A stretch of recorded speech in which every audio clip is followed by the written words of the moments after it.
যোগেশচন্দ্র চৌধুরী ল কলেজের পর নদিয়ার নগর উখড়ার স্কুল বাণীবন্দনায় বেনজির ছবি।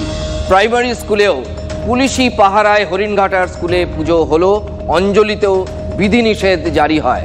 স্কুলে জমায়েত না করার নির্দেশ দেয় প্রশাসন, স্কুলে ঢুকতে দেওয়া হয়নি অভিভাবকদের।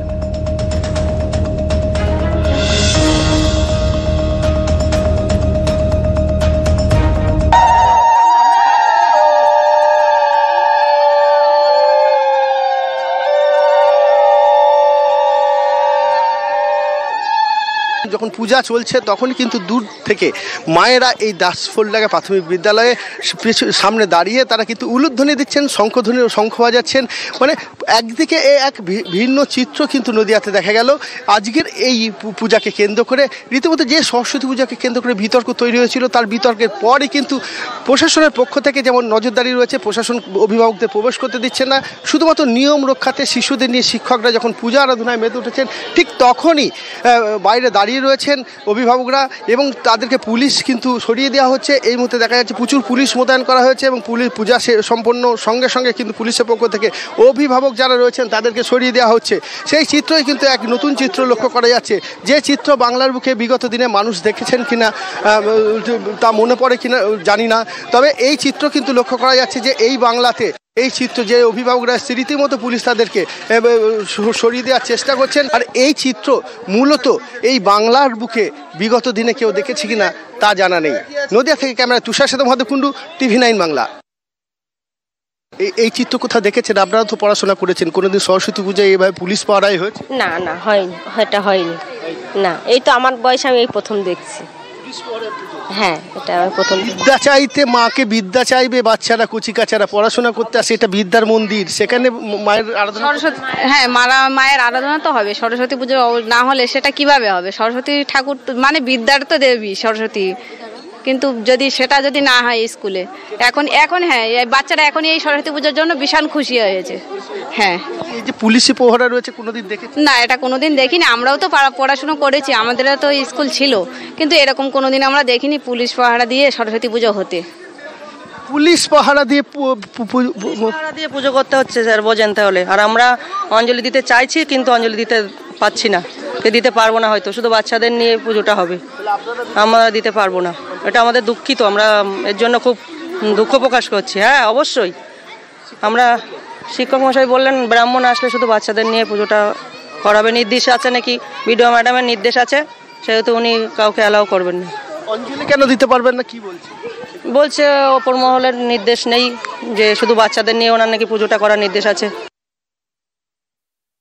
1971 থেকে 75 পর্যন্ত আমি এখানে ছিলাম, তখন আমরা এখানে পূজা করতাম সবাই মিলে।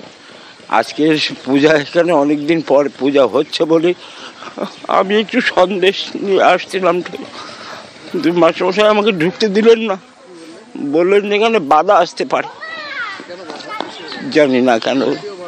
হ্যাঁ, সেটাই তো মাস্টারমশাই বললেন, হেডমাস্টারমশাই বললেন এখানে এগুলো আনা ঠিক হয়নি, কোনো বাধা আসতে পারে। পুজোর মধ্যে তো দেওয়া উচিত, পুলিশ সেটা কেন করলো এটা আমরা জানি না। তবে আজকের সব থেকে ভাবতে খারাপ লাগছে, আজকে ভারতবর্ষে বসবাস করে, পশ্চিমবাংলায় আমরা বসবাস করে, আজকের প্রশাসনের ঘেরাপটের মধ্যে আজকে আমাদের পুজো আশ্রা করতে হচ্ছে। তাহলে আগামী দিনে আজকের এই যে কি হবে। এখানকার বিডিও সাহেব কি বলছেন শুনুন। বিডিও সাহেব যা বলেছেন তার নির্যাসটা হচ্ছে এমন কিছু বেশি হয়নি, প্রশাসন মানে যথেষ্ট ব্যবস্থা ছিল এবং মিডিয়া একটু বাড়িয়ে দেখাচ্ছে। এটা থেকে হুমকি এই বিষয়টা নিয়ে আমি এই মুহূর্তে বলতে চাই না। এখন যেটা প্রেজেন্ট যেটা সিচুয়েশন, দ্যাট ইজ শান্তিপূর্ণ, সকলে হ্যাপি, সকলে সহমতিক্রমে পুজোটা হয়েছে। সেটা প্রশাসন যেখানে যেখানে সমস্যা হবে সেখানে হস্তক্ষেপ নিশ্চয়ই করবে, কিন্তু অনেক সময় প্রবলেমটা ছোট থাকে, সেটাকে বড় করে দেখানো হয়, এটাও হয়েছে মিডিয়ার দৌলতে। অনেক সময় ছোট খবর অনেক বড় হয়ে যায়। তো আমি এটাই আশা করব যে সবসময় যেন সঠিক খবরটা, সঠিক তথ্যটা মিডিয়ায় যারা তুলে দেয়। আপনি মনে করছেন যে মিডিয়া যা দেখিয়েছে সেটা বাস্তব না? বিতর্কিত বিষয় আমি যাব না, কিন্তু পুলিশকে এখানে আনতে হলো কেন সেটা পুলিশের ডিপার্টমেন্টের বিষয়। র‍্যাফ নামাতে হলো কেন? র‍্যাফ নামাতে হয়নি, শান্তি শৃঙ্খলা বজায় রাখা প্রত্যেকটা পুলিশেরই ডিপার্টমেন্টের হচ্ছে কাজ, তো সেটাই এখানে করা হচ্ছে। না, এই কথাটা কটা পাইনি, বাকিগুলো পাইনি। এখানে একটা ইস্যু ছিল বলেই হয়েছে, কিন্তু সেটা মিটে গেছে। দেখুন, শান্তি শৃঙ্খলা বজায় থাক সেটাই তো TV9 বাংলা সবসময় প্রচার করে এবং তাই কায়ামনোবককে আমরা চাই। কিন্তু যেখানে পুলিশ নামাতে হচ্ছে সেখানে তো ডাল মে কুচ কালা হ্যাঁ বলেই পুলিশ। কোনোদিন শুনেছেন এই বাংলায় পুলিশ নামিয়ে সরস্বতী পুজো? কখনো কলেজ, কখনো স্কুল, হচ্ছেটা কি এগুলো? এরপর বিরোধী দলনেতা শুভেন্দু অধিকারী এই পুজো নিয়ে বা এই যে একের পর এক সরস্বতী পুজোয় কোট আনকোট বাধার অভিযোগ, তারপর পুলিশ দিয়ে পুজো করাতে হচ্ছে, কি বলেছেন শুনুন। থানার ওসি পাপন দাস পুজো কমিটিগুলোকে ডেকে বলছে রাত জাগরণ করতে হবে, প্রতিমাকে পাহারা দিতে হবে। এই জিনিস ব্রিটিশ আমলেও কেউ দেখেছে কিনা আমি জানি না। আমরা পরিষ্কার ভাবে বলতে পারি, এই সরকারের যদি বিদায় না দেন তাহলে হিন্দুদের ক্ষেত্রে 26 সাল হলো শেষ নির্বাচন। এরপরে পশ্চিমবঙ্গের অবস্থা কাশ্মীরের মতো হবে। জাগো হিন্দু জাগো, বাটেঙ্গে তো কাটেঙ্গে, এক রহেগা তো শেখ রহেগে। এই মন্ত্র বীজ মন্ত্রের মতো হিন্দুদের বাড়িতে বাড়িতে হৃদয়ে পৌঁছে দেওয়ার কাজ প্রত্যেকটা অরিজিনাল সনাতনীদের করতে হবে। ধর্ষণ, খুন